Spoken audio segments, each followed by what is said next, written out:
Ya, dia nggak ada tuh matanya apa Brian nggak ada karena tadi kita ngobrol. Itu kira-kira. Di Bali seperti apa? Pak? Komunikasi.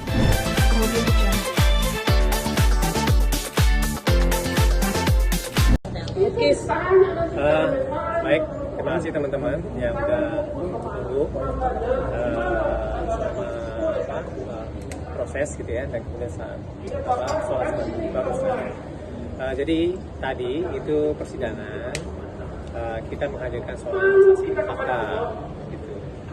Nah, kemudian kami itu tidak bisa menyampaikan apa yang disampaikan oleh saksi fakta karena itu terkait dengan materi persidangan. Nah, jadi kalau misalnya di dalam persidangan, kalau misalnya alat tidak alat ya itu namanya persidangan. Kalau misalnya persidangan itu ya namanya sebagai suatu konstatiosa atau jawab-jawab. Kalau seperti itu makanya itu disebut sebagai persidangan yang jawab-jawab. Berbeda dengan persidangan yang tidak konstatiosa dalam artian dia hanya memberikan dokumen-dokumen aja. Biasanya itu terkait dengan suatu penetapan. Itu kira-kira. Tapi tadi sendiri saksinya siapa sih kalau boleh tahu, Bang? Teman baik-baik. Teman baik-baik. Ini bukan asistennya Paula ya?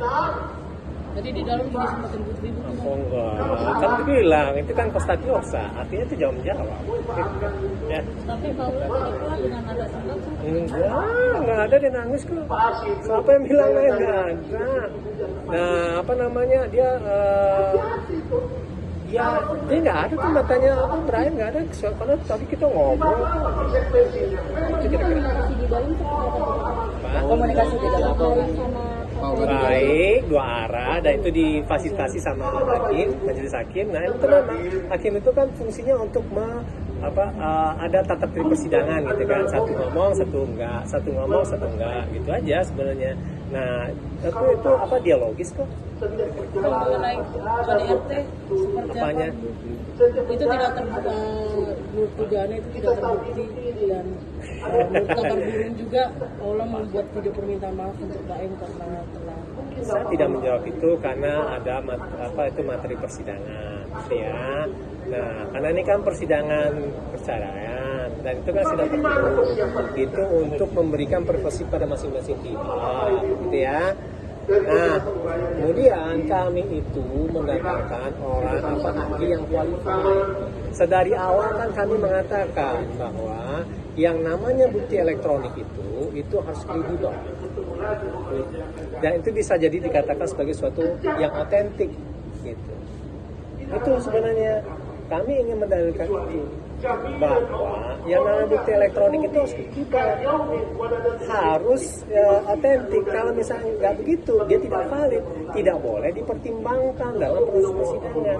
Dan kemudian ya, yang namanya bukti elektronik itu tidak hanya dalam perkara pidana saja, tapi juga perkara data gitu dan semuanya. Agama ini dikatakan sebagai perkara khusus gitu. Kalau bukti tidak kredibel, ya itu tidak valid. Kalau tidak valid itu harus diabaikan gitu. Nah itu dikatakan sebagai membangun dalil itu berdasarkan bukti-bukti atau barang bukti paling bawah gitu atau petunjuk. Nah mereka kan petunjuk. Dari barang petunjuk itu jadi barang bukti. Barang bukti itu kemudian menjadi alat bukti. Dari situ itu dinamakan suatu dalil dan kesimpulan. Nah, jadi kami membangun itu bukan dalam artian ini dia omongan gitu kan, dan kemudian direkam dan kemudian setelah itu menjadi alat bukti kan. Hukum itu pasti. Nah, dia itu dari ketidakpastian menjadi suatu hal yang pasti. Beda dengan suatu ilmu pengetahuan alam, dari kepastian menjadi tidak pasti. Oleh sebab itu makanya sedari awal kami mengatakan yang namanya bukti elektronik itu dia harus kredibel, dia harus otentik. Kalau misal tidak, dia tidak boleh dipercaya. Itu kira-kira. Oke, teman-teman ya. Bang, ada kabarnya juga kalau misalnya pada saat masa-masa Baim sama Paula masih bersama itu sosok N ini sering datang ke rumah, dia berada di dalam kamar utamanya Baim dan sampai keluar juga sampai subuh, pulang subuh Itu kata siapa tuh? kabar burung. Kabar burung. Kata siapa? Itu dalam persidangan. Masa iya ada yang kabar-kabar burung gitu? Enggak? Nah itu berarti tidak Ya, kalau itu tolong dikonfirmasi kepada orang yang bertanya. Kalau Mbak dapat kabar burung itu dari burung itu, tanya ke burung itu. Oke? Bang, kabarnya juga Paula sekarang rutin Tanya ke burung itu Paula sebenarnya. sekarang rutin minum obat karena ada satu sakitnya dan itu sudah diadakan. Siapa yang bilang? Balik lagi. Burung. Tanya ke burung itu. Nah, itu menanggapi seperti apa? Benar nggak bang? Tanya ke burung itu. Bang, emang Mbak Paula sendiri memang sekarang katanya memang lagi menekuni agama. Dalam artian sendiri pengen Setiap orang pengen menekuni agama. Ya, kita ini bukan orang yang mungkin kita berproses ya. Kita kan makhluk yang doib ya. Dalam artian makhluk yang masih banyak kesalahan ya. Saya banyak kesalahan ya. Nah, makanya kita menuju sana. Ya kalau misalnya dia ingin mendalim agama, ya itu wajar lah, bagus. Tapi di sini kan jawaban Paula adalah ketika anaknya sholat tanya saja sama bapaknya. Artinya memang Paula Itu tidak lain mengetahui. soal bukan soal ibadah tadi kan, itu lain soal. Oke, Berarti soalnya itu tadi benar, Bang, tanya ya? burung. Kalau dia minum Tanya obat burungnya. sakit itu Ya. Bang, Oke, tanya burungnya. Oke. Sampai sekarang sekian wawancara. Enggak, saya nggak ngomong apa-apa. Mbak ditanyanya itu ke saya, kamu burung, makanya tanya ke burungnya. Burung siapa itu? Oke, yang soal cukup ya. Dia tanyain sama bapaknya, artinya Kak Paula belum ketemu sama anak atau gimana sih? Iya, pengakuannya begitu.